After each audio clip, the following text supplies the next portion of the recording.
Buenas noches, hermanos. Un gusto de saludarles. Vamos a orar para dar inicio a nuestra sesión del día de hoy, ya entrando bastante en tierra derecha eh, en nuestra serie de la oración, hablando personalmente con Dios. Así que para iniciar vamos a justamente hacerlo de esa manera, presentándonos ante el Señor. Así que le invito que ahí donde usted esté, incline su rostro y nos presentemos delante de nuestro Dios. Dios eterno, te agradecemos en esta noche por este tiempo que tú nos concedes de estar nuevamente aquí conectados para seguir estudiando con respecto a la oración, siempre meditando y recordando este hábito espiritual que es tan necesario para nuestra vida. Gracias por todo lo que hemos podido aprender hasta ahora. Gracias por todo lo que nos queda por aprender. Y te rogamos, Padre Santo, que todo esto que hemos aprendido podamos ponerlo en práctica y transforme realmente nuestra vida de oración. Que seamos hijos tuyos, hombres, mujeres de oración, que se fortalecen a través de ella, que buscan tu guía a través de ella, que buscan hacer tu voluntad a través de ella. Ayúdanos en esta noche para comprender lo que estudiemos con este nuevo personaje que vamos a estar analizando y cómo su ejemplo, el que tú has dejado plasmado en tu palabra, nos enseña también a nosotros. Instrúyenos, redargúyenos a través de esta enseñanza para poder ser enteramente preparados para toda buena obra y así poder glorificar tu nombre. Te agradecemos por este tiempo, Dios amado, todo para tu gloria. Amén. Bien, hermanos, vamos entonces con la sesión número 13 ya de esta serie de la oración. Y para iniciar a modo de introducción, quiero que analicemos un versículo que he mencionado eh, y he citado a lo largo de la serie, pero que hoy día quiero que lo analicemos un poquitito más detenidamente a modo introductorio de la sesión del día de hoy. Y es Santiago 4:3, que dice lo siguiente. Dice, piden y no reciben, porque piden con malos propósitos para gastarlo en sus placeres. Las palabras que ustedes ven destacadas en esta presentación, en esta imagen, son finalmente las que obviamente quise resaltar y quiero que pongamos atención para hacer esta meditación a modo de introducción. Piden y no reciben. Esta es una posibilidad, porque existe otra posibilidad de aquellos que piden y reciben. Pero como comenta aquí Santiago, en este versículo dice, piden y no reciben. ¿Por qué? ¿Cuál es la razón? ¿Cuál es el argumento? ¿Cuál es el motivo de por qué aquellos que piden no reciben? Bueno, el apóstol aquí lo explica, el autor bíblico lo explica y dice, porque piden con malos propósitos para gastarlos en sus placeres. Esos malos propósitos no necesariamente son malos desde el punto de vista de nuestra concepción de mal, de querer hacer daño a otros, de querer, que quizás es lo primero que se nos viene cuando hablamos de malos propósitos, pero aquí en este sentido es todo aquello, o mejor dicho, debemos de entenderlo de una manera mucho más general, en el sentido de que es malos propósitos todo aquello que no está de acuerdo con la palabra de Dios, todo aquello que no está de acuerdo con la voluntad de Dios. Entonces, todos aquellos que piden y no reciben son porque piden alejado de la voluntad de Dios y su único norte, su única motivación es gastarlo en sus placeres. Una mejor casa, no para disponerla para el servicio de los hermanos, para poder alojar a los hermanos, para poder invitarlos, no, sino para mi comodidad. Eso podría ser un mal propósito, por ejemplo, ¿ya? Ahora, como yo siempre se los he mencionado, es importante que nosotros esto lo tengamos muy en cuenta porque y debemos ser muy analíticos, muy agudos en la evaluación, porque cualquier cosa que no esté alineada con la voluntad de Dios es algo que tiene un mal propósito. Cualquier cosa. Aquí no necesariamente es que andemos deseándole mal al vecino, mal al caballero del frente, o al caballero o a la señora del negocio porque me atendió mal. No necesariamente. Hay cosas, pequeñas cosas, que nosotros oramos y las estamos pidiendo con malos propósitos, no para mostrar amor, no para demostrar un servicio a los demás. Entonces, tenemos que ser muy, muy agudos en eso. Entonces, piden y no reciben. Entonces, ahí es donde entra a jugar todo esto importante que hemos mencionado, del hecho de conocer cada día más a Dios y su palabra, su voluntad, porque la medida que más vamos conociendo la voluntad de Dios, más nos ajustamos a ella y obviamente podemos orar y clamar y pedir conforme a esa voluntad de Dios revelada para nosotros y vamos a recibir aquellas peticiones que hagamos. Por eso es importante comprender esta realidad y ampliar ese concepto, porque lo primero que hacemos es justificarnos a nosotros y decir, no, pero yo no le ando deseando mal a nadie.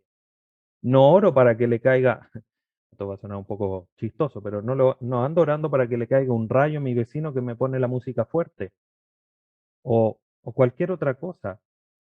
No, cualquier cosa que esté desajustada con la voluntad de Dios es un mal propósito. Entonces analicémonos, hermanos. Si hemos orado por mucho tiempo, no necesariamente es que Dios esté probando nuestra paciencia, nuestra persistencia en la oración, nuestra confianza en Él, como lo hizo con Abraham para que recibiera la promesa. 40 años. Puede significar, no lo puedo asegurar porque obviamente está dentro de la voluntad de Dios, pero es de alguna forma una responsabilidad nuestra de indagarnos si es que estamos pidiendo bien, porque por a lo mejor, por algún motivo, no estamos recibiendo lo que estamos pidiendo.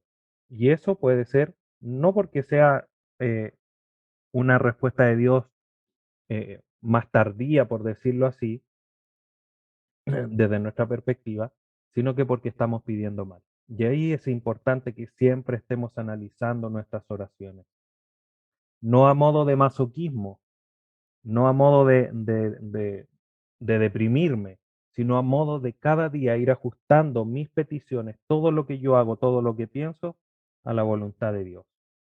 Seamos, por tanto, de aquellos que piden y reciben. ¿Por qué piden? Para glorificar a Dios según su voluntad. Bien, hermanos, dicha esta meditación introductoria, vamos entonces al personaje que vamos a estar analizando el día de hoy. Como la semana pasada ya lo mencioné, entramos de alguna manera de lleno al Nuevo Testamento. Analizamos a María, su vida de oración, nos dejó muy eh, agradados en Dios como la Madre de Jesús aquí en la tierra nos deja un ejemplo muy fuerte en cuanto a la oración. El día de hoy vamos a analizar a un hermano y ese hermano es un gran hermano, nuestro hermano Pablo, aquel autor de muchas cartas del Nuevo Testamento. Y antes de indagar un poquitito en los aspectos de oración de la vida de Pablo, vamos a hacer un recuento general. Pablo es un personaje que es conocido, ya lo hemos estudiado, en la carta a los Efesios, en la carta a Tito, algunos aspectos generales también ahí en la carta a los tesalonicenses, es alguien conocido, no es alguien que nosotros no tengamos antecedentes. Entonces voy a mencionar algunas cosas solamente a modo recordatorio, a modo de introducción de Pablo para poder entrar en el contexto de quién es, como digo, más como un recordatorio. Entonces, eh, Pablo, ¿quién era Pablo? Solo por nombrar algunas cosas, hay muchas características más que hay pasajes que lo mencionan y que él de alguna forma cita en defensa de su ministerio, en presentación de la obra de Dios en su vida, pero a modo de resumen, primero, el nombre de Pablo era Saulo y Dios le cambió el nombre y le puso Pablo, ¿ya? Eso es un relato que está ahí en Hechos 13 y algo que es conocido para nosotros. Pablo era un judío, pero además él tenía la ciudadanía romana. ¿Ya? Entonces tenía esta dualidad y eso también es importante en la historia porque él, en esa calidad de ciudadano romano, es que puede apelar al César cuando lo querían llevar preso y darle muerte en los últimos capítulos del libro de los Hechos. Era de Tarso de Cilicia, una región al norte de Jerusalén, en Asia Menor aproximadamente, ahí como en Galacia, en ese sector.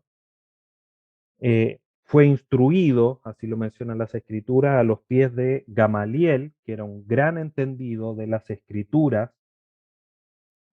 y reconocido de esa manera. Ya el texto bíblico lo menciona así. Por lo tanto, Pablo era alguien que conocía las escrituras y ese conocimiento de las escrituras lo llevó a ser un perseguidor de la iglesia por un mal entendimiento o una mala aplicación de esas escrituras. Y él perseguía a la iglesia. Y ahí podemos sumar varias cosas más, por ejemplo, que consintió en la muerte de Esteban, antes de que se le cambiase el nombre, y perseguía a la iglesia, dio muerte a muchos hermanos, los llevaba presos, etcétera, etcétera.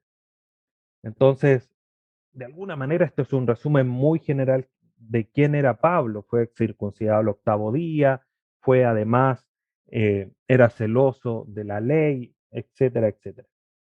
Y este era Pablo, nuestro querido Pablo, que también conocemos por obviamente es un autor de numerosas cartas en el Nuevo Testamento, es el autor que más cartas tiene, pero hay cosas que son importantes que nosotros tengamos en cuenta de las características como personales de Pablo. Porque estas son algunas cosas generales de quién era, dónde se desarrollaba. Pero ¿cuáles eran las principales características de Pablo? Podríamos mencionar varias, pero quiero centrarme en dos principalmente. Primero, que era celoso de Dios.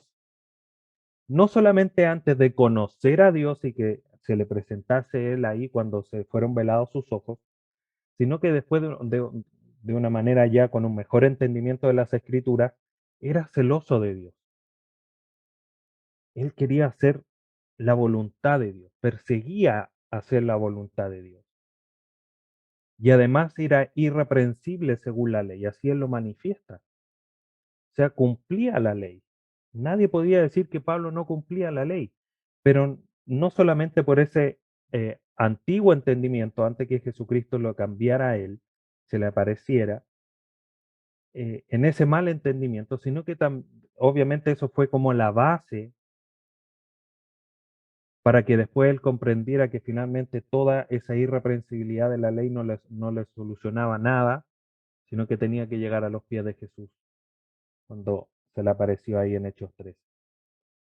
Entonces, Pablo, insisto, podríamos mencionar varias características más de Pablo, pero estos dos pasajes mencionan esta realidad y nos dan ahí un aspecto general, nos abren un poquitito el abanico, el entendimiento de por qué Pablo llevaba la vida de oración que él llevaba.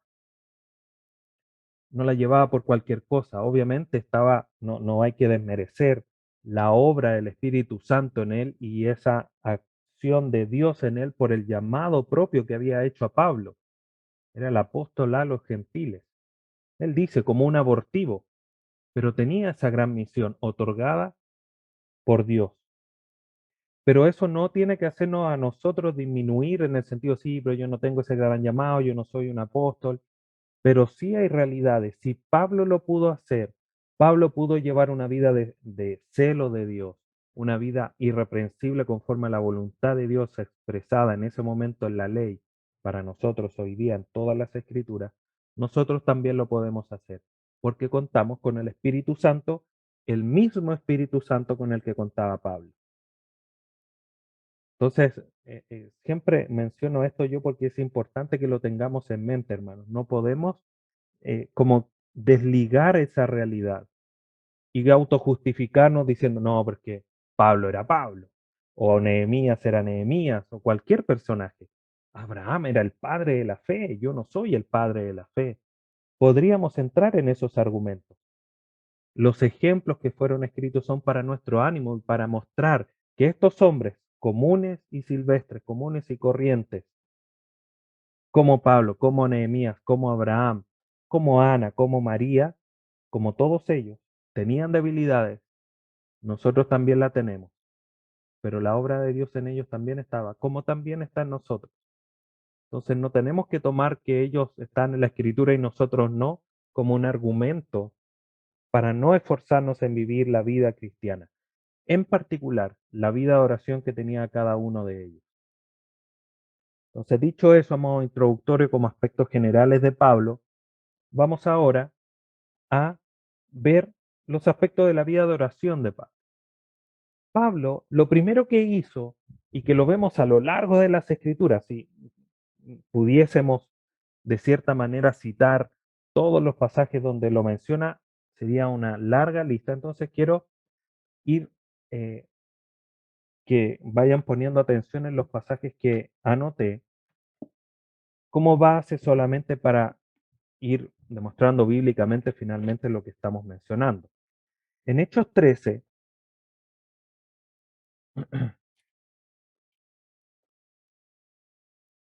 Pablo menciona lo siguiente. Insisto, hay muchos pasajes de las Escrituras donde Pablo menciona y como en las cartas en las que él se dirige a las distintas iglesias, él manifiesta que ora por esa guía. Pero este pasaje en particular, Hechos 13, el primer viaje misionero de al inicio del primer viaje misionero de Pablo, Hechos 13, versículo 1 y 2 dijo, en la iglesia que estaba en Antioquía había profetas y maestros, Bernabé, Simón, llamado Níger, Lucio de Cirene, Manaén, que se había criado con Herodes, el Tetrarca y Saulo. Mientras ministraban al Señor y ayunaban, el Espíritu Santo dijo, aparten a Bernabé y a Saulo para la obra a la que los he llamado. Fíjense lo que estaban haciendo. Saulo o Pablo estaba ahí, estaba involucrado con estos profetas y maestros, y ellos comenzaron a ministraban al Señor y ayunaban. Ministrar es servir, orar, alabar, en la amplitud del concepto. Y cuando ellos estaban en esa disposición, el Espíritu Santo les reveló, sepárenme a Saulo y Bernabé porque a ellos les tengo una labor, a ellos les tengo una tarea.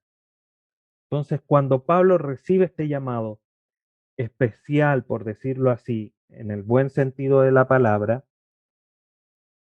ellos estaban orando por guía, ¿qué debían hacer? ¿Cuáles eran los próximos pasos a seguir? ¿Cuáles eran los pasos que los creyentes debían por dónde enmendar el rumbo? Y recibieron la guía del Espíritu Santo, la guía de Dios. Por lo tanto, aquí es como el inicio de esa guía que siempre Pablo estuvo buscando para su vida. ¿Estás tú orando por guía? ¿Estás tú orando para saber por dónde tienen que ir tus pasos? ¿Cuál es la decisión laboral que tienes que tomar? ¿Cuál es la decisión familiar que tienes que tomar? ¿Cuál es la decisión personal que tienes que tomar? ¿Le estás pidiendo a Dios que te muestre, que te guíe, que te ilumine? Pablo nos deja muestra de eso. Y no es el primero, esto es algo que hemos mencionado. Yo mencionaba hace unas clases atrás que hay algunos aspectos de la vida de oración de los distintos personajes que hemos visto que se van repitiendo. No porque esos sean más importantes, todos son importantes, pero es interesante notar que varios personajes oraron por guía. ¿Cuánto más nosotros, hermanos, en estos tiempos, ya cerca de los últimos tiempos, cuando Cristo venga, debemos orar por la guía de Dios para nuestra vida? Pablo nos deja muestra de eso. Al inicio de su ministerio y de manera posterior en las distintas cartas siempre está orando, pidiendo que oren por él. para que Dios lo guíe. Ese es el primer aspecto de la vida de oración de Pablo. Segundo, Pablo oró y ayunó. Lo vemos acá. Lo acabamos de leer en Hechos 13, 1 y 2 decía que, que ellos ministraban al Señor y ayunaban. Si vamos al capítulo 14 del mismo libro de Hechos, versículo 23, dice lo siguiente. Después que les designaron ancianos en cada iglesia, habiendo orado con ayunos, los encomendaron al Señor a quien habían creído. O sea, ya tenemos dos pasajes donde se manifiesta la realidad de que Pablo, además de orar, de ministrar al Señor, ayunaba. El ayuno, hermanos, no es malo, no es un mandato bíblico propiamente tal. Tenemos pasajes en las Escrituras donde dice orad sin cesar, la necesidad de orar siempre y no desmayar. Tenemos pasajes que son claros. El ayuno no aparece con esas características en las Escrituras como un mandato para nosotros. Pero a través del ejemplo bíblico, por ejemplo, del mismo Pablo, como lo estamos leyendo acá, no es malo ayunar. Ahora, sería un buen tema analizar, a lo mejor no muy extenso, de cómo es que se hace el ayuno, cuál es el ayuno adecuado. Y solo por nombrar algunas cosas para no dejar tan vacío este aspecto. Es mencionar que el ayuno siempre tiene que estar adecuado, y algunos teólogos lo mencionan así, la preparación y el tiempo que uno dedica a comer y a la preparación de ese alimento es mucho.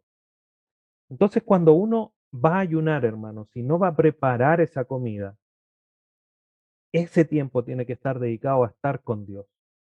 No es para ponerse a ver tele, hoy día voy a ayunar, así que como no puedo hacer nada, voy a ver una película, o voy a ir al cine, o voy a ir al mall de shopping. No, cuando uno ayuna, ese tiempo especial yo tengo que dedicarlo a estar en comunión con Dios, leer su palabra, estar en oración, meditar, cantar alabanza, estar en una comunión más profunda, afligiendo sin lugar a duda la carne por la falta de alimento, pero también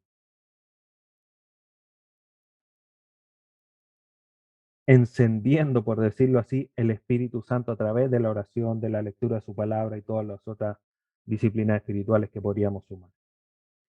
Pero insisto, no es un mandato, ¿ya?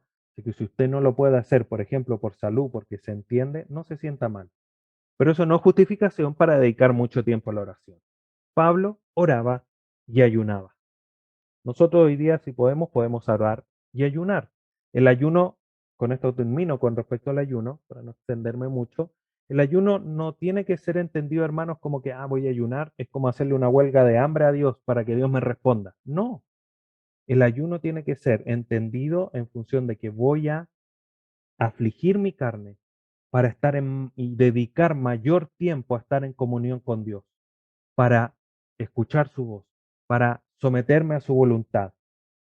No como una exigencia. Es como decirle, Señor, mira, voy a ayunar para que tú me des esto. Eso es una huelga de hambre y al Señor nadie le hace huelga de hambre. ¿Ya? No tiene que ser entendida en esa manera. ¿Ya? Bien, entonces Pablo oraba por guía, oraba y ayunaba. Además de eso, Pablo, sus oraciones las hacía con estrategia, no eran oraciones sin propósito, sin una dirección, no eran oraciones, por decirlo así, a tontas y a locas. Pablo oraba con una dirección precisa en sus oraciones. Miren lo que dice aquí Colosenses, capítulo 1, versículos 9 al 11. Muy interesante cómo ora por los hermanos aquí en Colosas. Dice, del 9 al 12, por esta razón también nosotros desde el día que lo supimos, no hemos cesado de orar por ustedes. ¿Qué es lo que pedían? Pidiendo que sean llenos del conocimiento de su voluntad en toda sabiduría y comprensión espiritual, para que anden como es digno del Señor, haciendo en todo lo que le agrada, dando fruto en toda buena obra y creciendo en el conocimiento de Dios. Rogamos que ustedes sean fortalecidos con todo poder según la potencia de su gloria, para obtener toda perseverancia y paciencia con gozo, dando gracias al Padre que nos ha capacitado para compartir la herencia de los santos en la luz. ¿Se dan cuenta de una manera muy rápida, hermanos, cómo es el propósito de la oración de Pablo? Estoy orando, estoy rogando al Padre, como dice la segunda parte, versículo 11, rogamos a ustedes sean fortalecidos para obtener, o sea, le estamos pidiendo esto para que ustedes puedan obtener esto otro y además damos gracias al Señor. Todo muy bien encadenado, muy bien puesto cada cosa en su lugar, con un propósito, con una oración estratégica.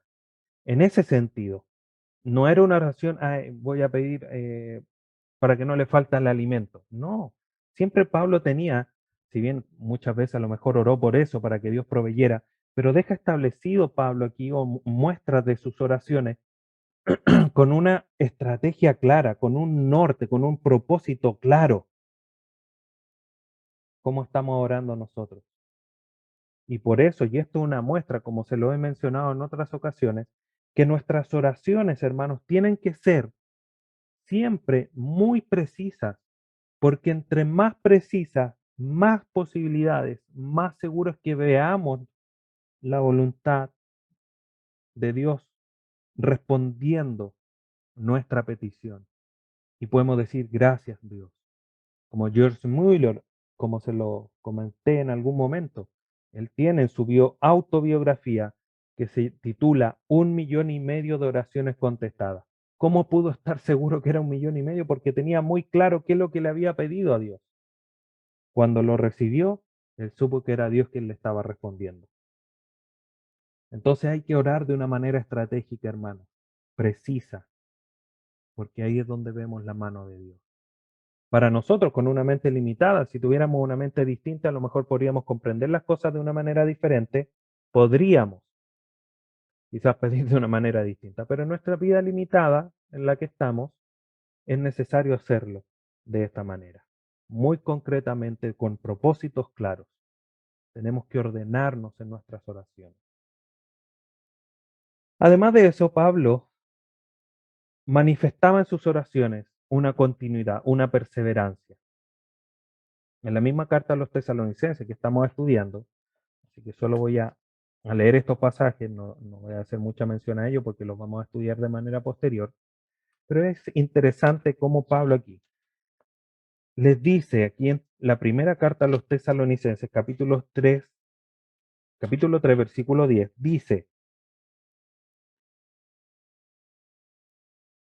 primera a los tesalonicenses 3:10, según oramos intensamente de noche y de día, así oraban. Pablo le está diciendo a la iglesia en Tesalónica, nosotros oramos insistentemente, con mucha pasión, noche y día, o sea, continuamente, con un propósito. Y miren lo que le dice después en el capítulo 5, versículo 17. Oren sin cesar. Pablo tenía toda la autoridad, una conciencia tranquila, sana, aprobada por Dios, como veíamos el domingo pasado. Y con esa autoridad de la conciencia limpia le decía, yo oro por ustedes de una manera persistente, de una manera muy intensa, día y noche. Ustedes oren sin cesar. Entonces, no solo Él lo demanda, no solo Él lo mandata como el apóstol de Cristo, como Él lo menciona, que les llevó el mensaje, sino que también les da ejemplo de esa oración continua, persistente, constante, como estamos orando nosotros. Una vez a la semana, una vez cuando me acuerdo. Es algo que debemos ir mejorando de una manera persistente en nuestra vida. Orar de manera continua. Además, Pablo, sus oraciones propiamente tal, eran para otras personas. No era una oración todo el rato para mí, para mí, para mí, sino que él oraba por otras personas. Ahí en 1 Timoteo 2:2, él pide que se hagan rogativas por todos los hombres y por aquellos que están en eminencia. Rápidamente, primera carta de Timoteo, capítulo 2, versículo 2 dice lo siguiente. Del versículo 1, exhorto pues ante todo que se hagan plegarias, oraciones, peticiones y acciones de gracia por todos los hombres, por los reyes y por todos los que están en autoridad. Entonces sus oraciones, él oraba sin lugar a duda por todos los demás, no solamente por él o sus más cercanos, sino que por todas las personas. Sus oraciones eran para otros, por los gobernantes, para que puedan gobernar, para que el resultado de que ellos gobiernen bien sean que los hijos de Dios puedan vivir en paz, en tranquilidad, en reposo. Entonces, él oraba por otras personas. Nosotros debemos orar por otras personas. Gracias a Dios en nuestras oraciones congregacionales hemos orado por otras personas, por las autoridades, por las policías, pero hay muchas otras personas por las que podemos orar que son no cercanas, pero que están en nuestro círculo. Por el caballero del negocio, por el caballero que generalmente me toco en el taxi o él siempre me toca el mismo en el Uber. Podemos orar por todas esas personas, y incluso muchas más que nosotros ni siquiera conocemos. Pero nuestras oraciones, hermanos, no tienen que ser mirándonos el ombligo, tienen que ser con la vista en alto, mirando también a nuestro alrededor. Pero también Pablo no solamente oraba para otras personas, sino que él pedía oraciones por otros. Él lo practicaba, pero él también pedía. Miren, rápidamente, no vamos a leer todos estos pasajes, solo Romanos capítulo 15. Los otros versículos siguen más o menos la misma línea del pasaje de Romanos. Y Romanos 15, 30 y 31 dicen lo siguiente.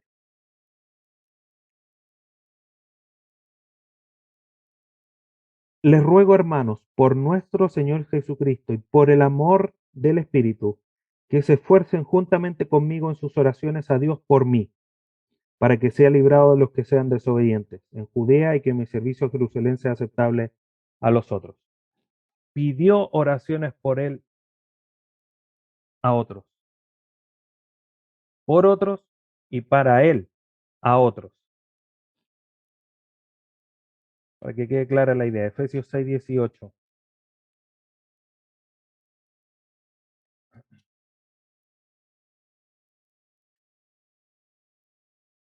Efesios 6:18 dice lo siguiente: con toda oración y súplica, oren en todo tiempo en el Espíritu y así velen con toda perseverancia y súplica por todos los santos.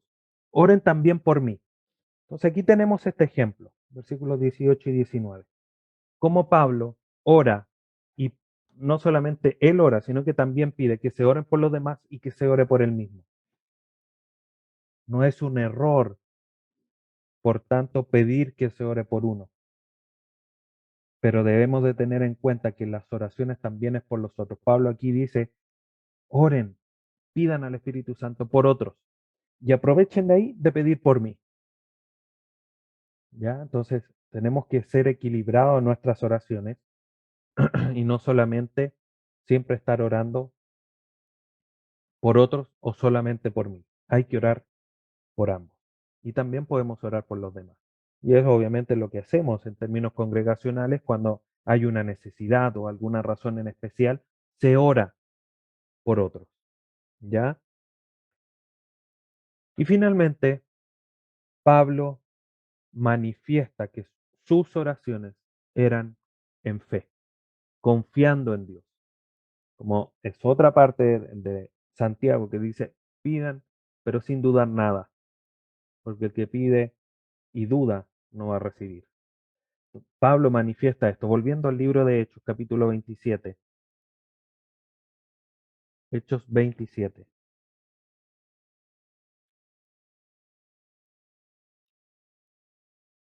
Hechos 27, 25 dice,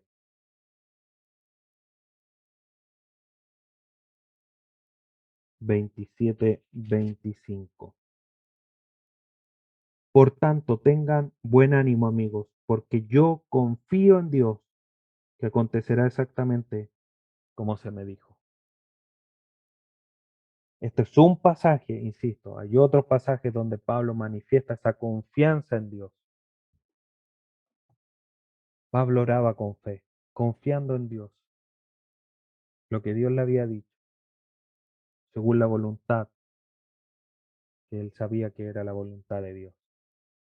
Estamos nosotros orando por otros, estamos pidiendo oraciones por nosotros. Eso no es fácil pedir que oren por uno mismo, pero estamos orando por otros. Nuestras oraciones son con fe en Dios, que Él nos va a responder. Es necesario meditar en eso y evaluarse, como decía al inicio, siempre es necesario evaluarse. Entonces, hermanos, ¿qué aprendemos respecto a la oración si tuviésemos que hacer un resumen? Aprendemos de Pablo, primero, que la oración debe ser con entendimiento. Me gusta mucho a mí en particular, porque es un ejemplo que veo a lo largo de las Escrituras, sobre todo el Nuevo Testamento, en cartas completas o en pasajes más pequeños, como en Colosenses capítulo 1, versículos 9 al 12, como Pablo le dice, quiero que ustedes oren. O sea, perdón, yo estoy orando para que ustedes conozcan, aprendan, entiendan, para que, y el propósito de esa oración es para que se comporten como es digno. Dicho de otra manera, el comportamiento digno del Evangelio, del mensaje, digno de Dios como nosotros, como sus hijos, está basado en que nosotros entendamos las escrituras. No hay otra manera. Lo vemos así en Romanos, 11 capítulos explicando el Evangelio, para del 12 en adelante decirle, así como les he dicho todo lo anterior, por lo tanto, ahora muestren sus cuerpos en sacrificio vivo y santo. Aquí en Colosenses, otro pasaje que reafirma esa misma verdad. Efesios, que es una carta que estudiamos, los primeros 3 capítulos, Pablo detalla que nuestra identidad está en Cristo, cómo es que la Trinidad de Dios obra en nosotros de manera salvífica, cómo que estábamos muertos en el capítulo 2, etcétera. Es una carta que ya hemos estudiado para en el capítulo 4 decirles, ahora ustedes tienen que andar como es digno del llamamiento. Y así es como tienen que comportarse. Luego de haberles explicado los fundamentos para que entendieran cuál era la obra de Dios.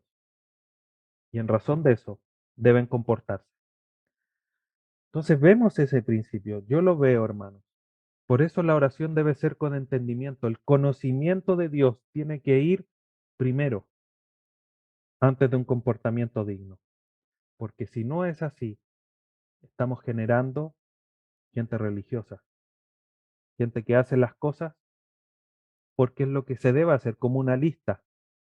No estamos para eso. Nuestras oraciones, nuestra mente tiene que ser renovada, como dice Romanos 12, para comprender cuál es la buena voluntad agradable y perfecta. Nuestras oraciones tienen que estar teñidas del entendimiento de la voluntad de Dios para orar con mayor profundidad, para orar con una mayor dirección a glorificar al Dios de nuestra salvación a través de esas peticiones. Segundo, la oración cuenta con la ayuda del Espíritu Santo. Lo vemos allí, por ejemplo, como veíamos en Hechos, ministraban al Señor, lloraban y ayunaban, y el Espíritu Santo le dijo, apártenme a Saulo y a Bernabé. Otro pasaje, y con esa misma experiencia quizá en mente, Pablo dice, el Espíritu Santo los ayudará con gemidos indecibles, con gemidos no pronunciables, cuando no sabemos qué orar. Y eso es una gran ayuda, nos debe alentar, porque dice, es que yo no sé orar muy bien. Bueno, el Espíritu Santo te va a ayudar, hermano. Eso nos debe animar a esforzarnos en la oración. Tercero, debe concentrarse en cuestiones espirituales. Y esto es muy importante, porque si nosotros analizáramos de una manera detallada cada oración que hay, siempre el norte en el 90-95% de las oraciones son cuestiones espirituales, agradar a Dios, crecer en el conocimiento, llevar fruto. ser fortalecidos, que se cumpla el propósito de Dios, siempre cuestiones espirituales. Eso no quiere decir que no podamos pedir por cosas materiales, por el alimento, por salud, pero la mayor proporción de nuestras oraciones tiene que ser por temas espirituales. ¿Cuántas veces de repente recibimos de gente que no es creyente peticiones de oración? Por salud, por trabajo. Amén, los ayudaremos a orar, pero primero que Dios obre en sus vidas. Primero que Dios los transforme. Eso es espiritualmente es más importante que la salud de esa persona. Y eso tiene que teñir nuestras oraciones, tiene que ser abundante esas cuestiones espirituales. Y cuarto, debemos siempre tener en cuenta, hermanos, siempre, y algo que ya he mencionado con otros personajes que ya hemos analizado, es que las oraciones no siempre reciben respuesta inmediata. Pero a pesar de que no es una respuesta inmediata desde nuestro punto de vista, esa oración va siempre a tener una respuesta oportuna. Son incongruencias que quedan en nuestra mente, porque Dios no va a obrar, no va a responder como dice Hebreo. Llegamos ante Él, ante su trono, para buscar el oportuno socorro. En ese momento, en el momento preciso, no antes, no después, en el momento exacto. Eso para nosotros puede significar, desde nuestro punto de vista, que no sea una respuesta inmediata. Y eso tenemos que tenerlo muy en cuenta.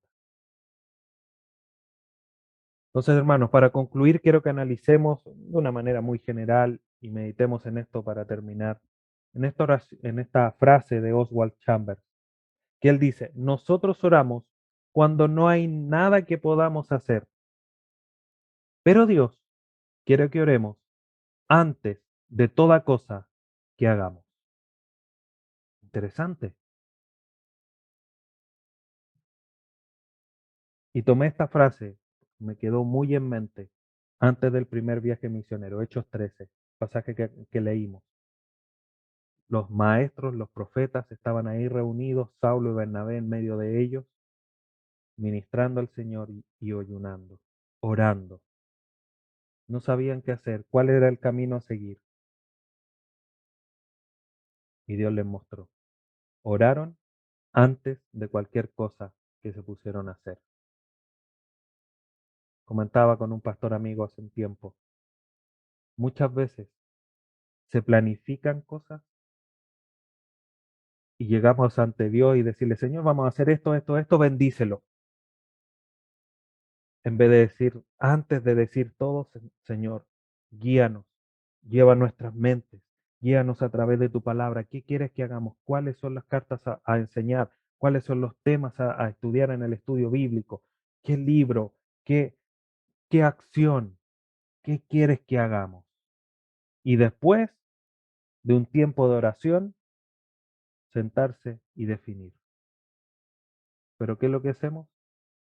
Como decía, vamos a estudiar esto, esto, esto, y llegamos ante Dios, es como que Dios, ya, Señor, ponle aquí el timbre a esto para poder hacerlo. No, hermano. Nosotros tenemos que, a través de la oración, llegar ante Dios y pedirnos que Él nos guíe, como oraba Pablo y como oraban otros, para hacer la voluntad de Dios. Recordemos siempre esto, hermanos. Oremos antes que hagamos cualquier cosa, no cuando ya no tengamos nada más que hacer. Que es otra manera de decir lo que acaba de decir, mencionar Oswald Chambers. Bien, hermanos, vamos a orar para concluir. Espero que este análisis de la vida de Pablo sea de bendición como la de todos los demás personajes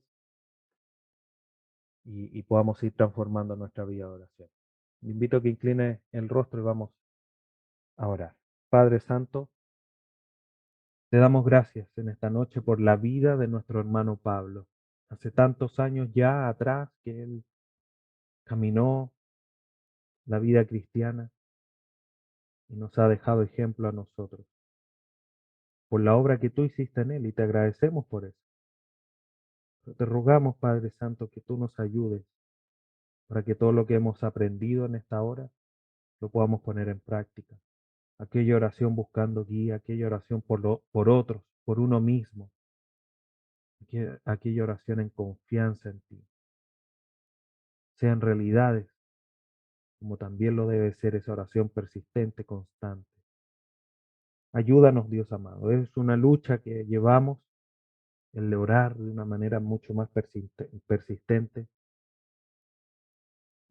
y quizás mucho de nuestra vida manifiesta esa falencia, ese pecado. Ayúdanos para mejorar. Ayúdanos para ser un pueblo, para ser una iglesia local que sea una iglesia de oración. Te damos gracias en esta hora por tu palabra que nos enseña, nos resargulla, nos exhorta y nos confronta para poder vivir de acuerdo a tu voluntad. Te bendecimos en esta hora, Padre Santo, a través de tu Hijo Jesús, nuestro Salvador. Amén.